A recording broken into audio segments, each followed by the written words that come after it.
আমি এখানে আসছি শুধু একটা জিনিস জানার জন্য।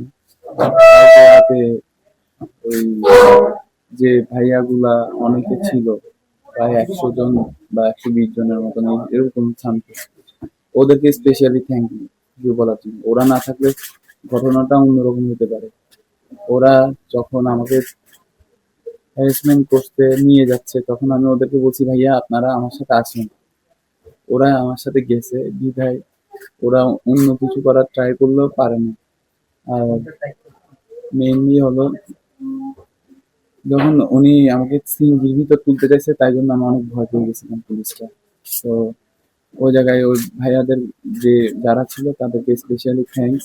কারণ আমার জন্য ওরা রাত্রে 1টা বাজে, আসলে মানুষ থাকা খুবই চান্স কম কিন্তু ওখানে ছিল। ওরা আবার ওই লালখান বাজার থেকে তুলসী থানায় গেছে খুব দ্রুত। এই জন্য ওই ঘটনাস্থলে যারা ছিল সবাইকে থ্যাংক ইউ সো মাচ। মানে সাধারণ মানুষ চিনার হ্যাঁ কারণেই আপনি অনেক বড় হ্যাঁ বিপদ থেকে বেঁচে গেছেন। হ্যাঁ রাইম ভাই, আপনি এটা অবশ্যই মানসিকভাবে একটা বিপর্যস্ত রয়েছে, আপনি শারীরিকভাবেও কিছুটা অসুস্থ হয়েছেন। এই ট্রমাটাইজ অবস্থা, এটা আসলে আপনার এখন পরিস্থিতি কি, বা আপনি? হ্যাঁ, আমি এখন চাচ্ছিলাম আমি একটু একা থাকতে। আমার মেন্টালি জিনিসটা আপনারা সবাই বুঝতেছেন। আমি কালকে থেকে সারা রাত ঘুমাই নাই, ওখানে ছিলাম। এই ঘটনাটা আমি অনেকবার বলছি। তো এখন আমাকে একটু স্পেস দিলে খুবই ভালো হয়। আর একটা যারা ভুল এই ঘটনার সাথে জড়িত, গতকালকে আমরা অনেকবার বলেছি, এটা সত্য, আমরা সবাই পেয়েছি আপনার বক্তব্যগুলা। এই ঘটনার সাথে যারা জড়িত তাদেরকে ইতিমধ্যে সাময়িকভাবে বরখাস্ত করা হয়েছে।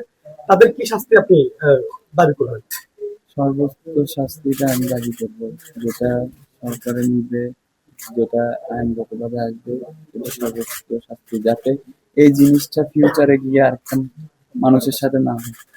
হয়তো আমি যখন হসপিটালে যাইতেছিলাম আমার মাথায় একটা জিনিস ইয়ার করতেছিল, আমার এত পেঁচানো ইয়া ভাল লাগে না ভাই। আমি নর্মাল একটা লাইফ লাইফ ঠিক করি, কেউর সাথে ইয়া করি না। তো আমার মাথায় আসছিল হলো তখন আমি যদি আজকে স্টেপটা না নিই তাহলে দেখা গেল কালকে সাধারণ মানুষের সাথে হলে কেউ জানবে না। আজকে যদি স্টেপটা নিই হয়তো 10টা মানুষের উপকার হবে, আমাদের দেশের জন্য ভালো হবে। তাই জন্য আমি নিচ্ছি না, আমি এই ইয়াতে যেতাম না। আরেকটা জিনিস হলো ভাইয়া, উনি হলো আমার বড় ভাই, কাজী নয়। তো উনি আমার কালার এক্সপার্ট এবং ডার্ক স্যাপ সমৃদ্ধ অরিক্স অ্যাডভান্স ডিটারজেন্ট পাউডার আপনার লন্ড্রি এক্সপার্ট। ব্যথা পাইছি ওগুলো ছবি টবি তুলছে, ওগুলা দেখাইতে ছিল। ওনাকে সোর্স বানাই দিছে, সোয়েল সোর্স। উনি হলো এখন কারাগারে আছে, মানে জেলের মধ্যে আছে, আটক আছে। উনি হলো আমার বড় ভাই কাজী, কিন্তু ওনাকে ভুল নিউজ ছড়াচ্ছে। এসআই তো আমরা জানছি, কিন্তু ওসিও কি আপনার সাথে খারাপ ব্যবহার করেছিল কিনা? ওসি বা অন্যরা যারা ছিল, ওসিও ধমকে আসছে কিনা? একটু একটা কোশ্চেন মধ্যে যদি বলি, ডিসি থেকে আপনারা কিরকম সহযোগিতা পেয়েছিলেন? একসময় আমরা ভিডিওতে দেখলাম যে উঠে চলে যাচ্ছিল উনি, এবং পাশাপাশি বিভিন্ন মাধ্যমে বিভিন্ন গণমাধ্যমে খবরটা এসেছে এরকম যে আপনাকে ভুল তথ্যের ভিত্তিতে আসলে ধরা হয়েছিল, চোরাচালানের একটা ইনফরমেশন তাদের কাছে ছিল।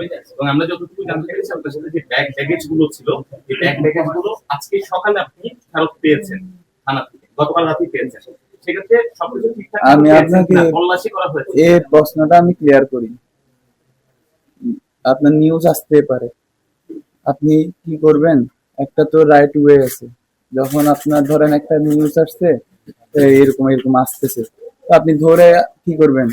দাঁড়া করাবেন, জিজ্ঞেস করবেন আমাদের একটা নিউজ আছে, আপনার ব্যাক চেক করবো। অবশ্যই চেক করার রাইট আছে 100%।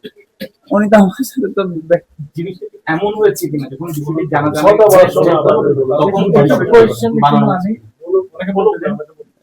জিনিসটা তো একটা ওয়ে আছে। উনি যদি আমাকে বলতো আমি চেক করতে দিতাম, উনি চেক করে নাই। ওখানে উনি আমাকে সিঙ্গি থেকে আমি নামছিলাম, পরে আমাকে বলছে সিঙ্গিতে উঠো, আমি বলছি চলে যাওয়ার জন্য উঠতে বলছে। ওনে আমি উঠার সাথে সাথে ঢুকে আমাকে গলা চিপে ধরবে, ওটা আমি জানতাম না।